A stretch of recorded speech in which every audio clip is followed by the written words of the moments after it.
PK here. Just doing a quick video update of what I've had going on recently. I recently got a new job, so I've been working quite a bit, and I haven't really been as engaging on social media or even YouTube as much as I'd like. But I'm trying my best here, so hang in there. I'll get some more content out. I've started doing my writing for my next episode, episode 8, which is going to be about Super Mario Bros. 2.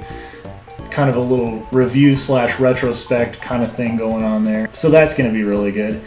I'm also doing something unprecedented, something kind of unusual for me. I'm actually going to do a pickup video. So I'm just going to do a little quick pickup video of some games I've recently acquired. So here we go. First off, I got Nascar Thunder 2002 for the PlayStation.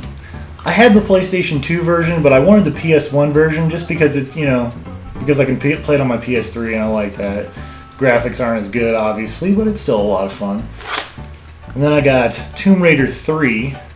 This was kind of an impulse buy. I just saw it and it was really cheap, and I was like, yeah, I'll definitely get that. Then I got King's Knight. I had never played this game before. It's actually a Square game, so I thought, Square game, NES, no brainer, gotta get that.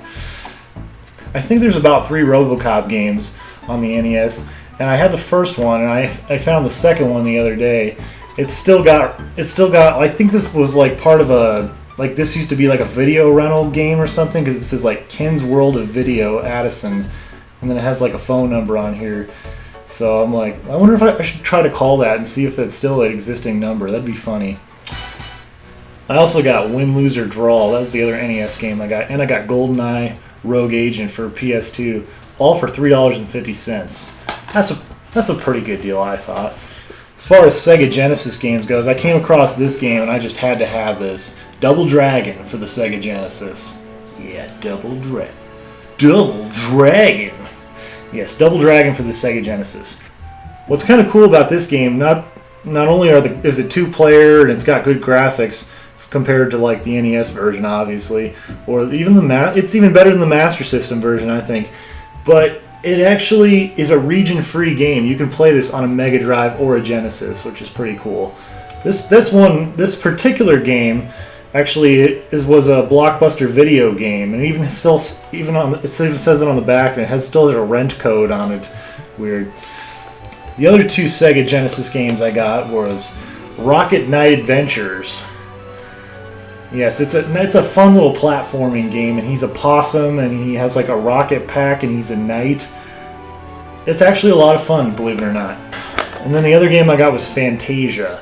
This game is not that fun at all, really. I'm sorry, I just didn't get into it. I was not feeling this game. I don't know why I bought it. This was still a good game to add to the collection, nonetheless. And the final Sega Genesis related thing I got was the Sega Genesis Power Base Converter.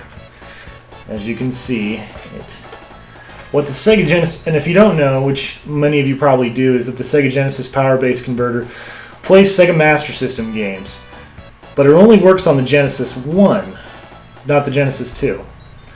But Hyperkin, of course, is coming out with the Retron 5, which will be compatible with the Power Base Converter, so you'll actually be able to play Master System games on the Retron 5 if you have one of these.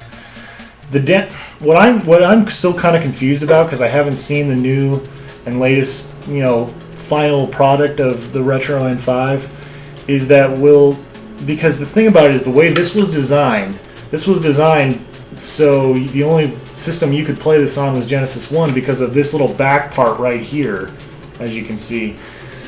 And because if you try to put it on your Genesis 2 or whatever, it covers up the cords so you can't plug it in.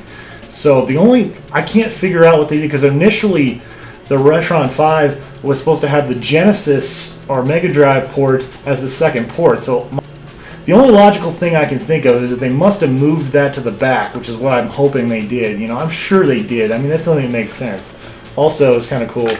Yeah, this opens up or whatever, opens and closes.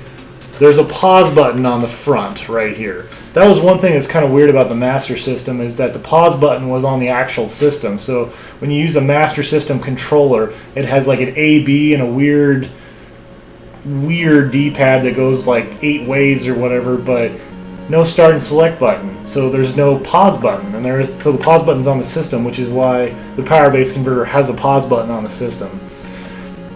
And what's cool about, you know, the Master System controllers, you can actually play on a Genesis, so I'm assuming you can probably play that on the Retro N5 as well, which would be really cool. And so that's all the Sega stuff I got.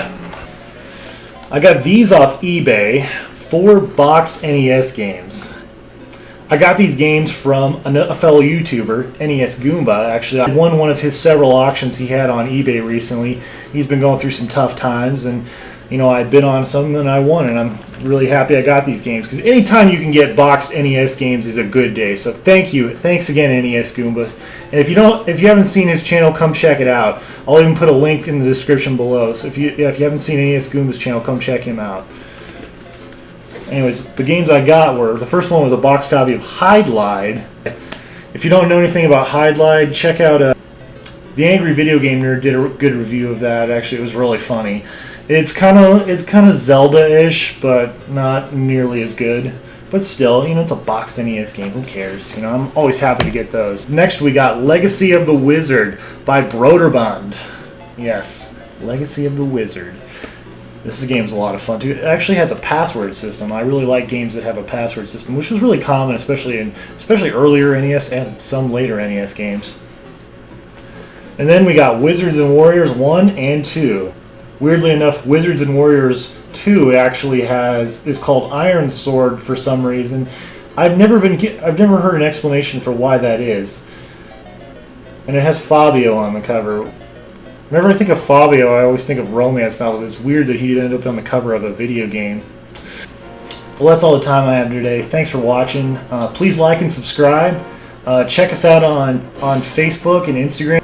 If you want to see more games I've picked up, definitely check out my Instagram, because that's basically what I use my Instagram for the most part, is to showcase what games I've recently picked up. So come check that out. Facebook, I just post more memes than anything. I still post a lot of the same stuff that I do on Instagram, but check all those out. Special thanks again to NESgoOmba. I really enjoyed the games so far, and they all work perfectly, so that's awesome. Thanks again for watching. Keep on collecting, and most importantly, keep on gaming.